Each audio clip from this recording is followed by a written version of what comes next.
നിയമസഭാ നടപടികൾ ബഹിഷ്കരിച്ച് ഇപ്പോൾ പ്രതിപക്ഷം സഭയ്ക്ക് പുറത്തേക്ക് വരികയാണ്. സ്വർണ്ണക്കൊള്ള വിഷയത്തിൽ ഇന്നും സഭയിൽ പ്രതിപക്ഷത്തിന്റെ പ്രതിഷേധം ഉണ്ടായിരുന്നു.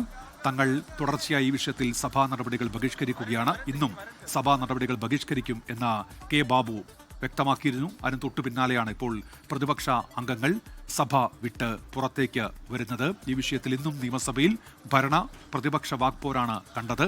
തന്ത്രിയുടെ അറസ്റ്റുമായി ബന്ധപ്പെട്ട് കഴിഞ്ഞ ദിവസങ്ങളിലും പ്രതിഷേധമുണ്ടായിരുന്നു. നിയമസഭയിൽ മുഖ്യമന്ത്രി സംസാരിക്കുകയാണ്. ഭാഗത്തു നിന്നും ഈ അവസരത്തിലും ഉണ്ടായിട്ടുള്ളത്. ഇത്തവണ നയപ്രഖ്യാപന പ്രസംഗത്തിന്റെ കരട് നൽകിയപ്പോൾ ബഹുമാനപ്പെട്ട ഗവർണർ മുഖ്യമന്ത്രിയുടെ ശ്രദ്ധയിൽ കത്ത് മുഖാന്തരമോ അല്ലാതെയോ അദ്ദേഹത്തിന്റെ അഭിപ്രായങ്ങൾ അറിയിച്ചിട്ടില്ല. മന്ത്രിസഭ അംഗീകരിച്ച നയപ്രഖ്യാപന പ്രസംഗം ബഹുമാനപ്പെട്ട ഗവർണർ സ്വയം തിരുത്തി വായിക്കുന്ന നടപടി ഇതുവരെ ഉണ്ടായിട്ടില്ല.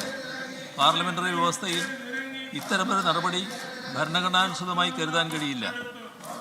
ബഹുമാനപ്പെട്ട ഗവർണറുടെ വിവേചനാധികാരങ്ങളെപ്പറ്റി ബഹുമാനപ്പെട്ട സുപ്രീം കോടതി Shamsher Singh and another versus state of Punjab 1974 AER 2192, നബാം റബിയ and Babang Felix versus Deputy Speaker, Arunachal Pradesh Legislative Assembly and others 2016 and SCC 1 എന്നീ വിധിന്യായങ്ങളിൽ 7-അംഗ ബെഞ്ചും 5-അംഗ ബെഞ്ചും വിശദമായി പ്രതിപാദിച്ചിട്ടുണ്ട്.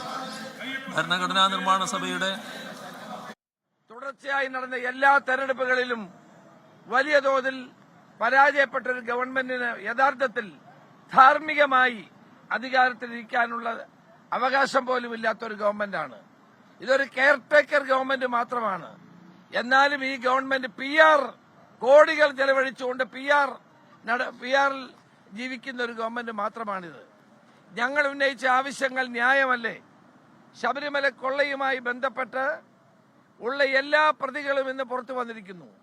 ഏറ്റവും അവസാനം പത്മകുമാർ ഏതാനും ദിവസങ്ങൾക്കകം പുറത്തു വരുമെന്നാണ് വാർത്ത.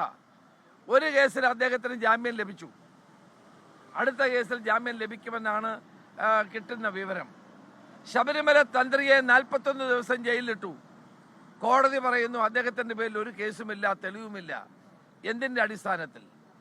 യഥാർത്ഥ പ്രതികളായ കടകംപള്ളി സുരേന്ദ്രൻ ഇവിടെ വിലസുകയാണ്. മുൻ Devaswom board president PS Prashanth ചോദ്യം ചെയ്യലിന് വിധേയനായി, പക്ഷേ അദ്ദേഹത്തിന്റെ പേരിൽ നടപടിയില്ല. ആഗോള അയ്യപ്പ സംഗമം നടത്തി കോടികൾ അടിച്ചു മാറ്റി, അവരുടെ പേരിൽ നടപടിയില്ല. ദേവസ്വം ബോർഡ് ഇതുവരെ കണക്കുകൾ തിട്ടപ്പെടുത്തിയിട്ട് പോലുമില്ല. അപ്പോൾ നടക്കുന്ന ഈ കൊള്ളകളും സ്വർണ്ണക്കൊള്ളയും ഒരു എല്ലാ കാര്യത്തിലും ഗവൺമെന്റ് കള്ളക്കളി കളിക്കുകയാണ്. SITയുടെ മേൽ ശക്തമായ സമ്മർദ്ദമാണ്. മുഖ്യമന്ത്രിയും മുഖ്യമന്ത്രിയുടെ ഓഫീസും അവരുടെ പുറത്ത് നടത്തുന്ന സമ്മർദ്ദം കൊണ്ട് SITയുടെ പ്രവർത്തനം ഇന്ന് നിലച്ചിരിക്കുകയാണ്. SIT ഇപ്പോൾ പ്രവർത്തിക്കുന്നില്ല. ഗവൺമെന്റിന് അനുകൂലമായി മാത്രം റിപ്പോർട്ട് കൊടുക്കുന്ന ഒരു വസ്തുത ഇന്ന് ജനങ്ങൾക്ക് ബോധ്യപ്പെട്ടിരിക്കുന്ന കാര്യമാണ്.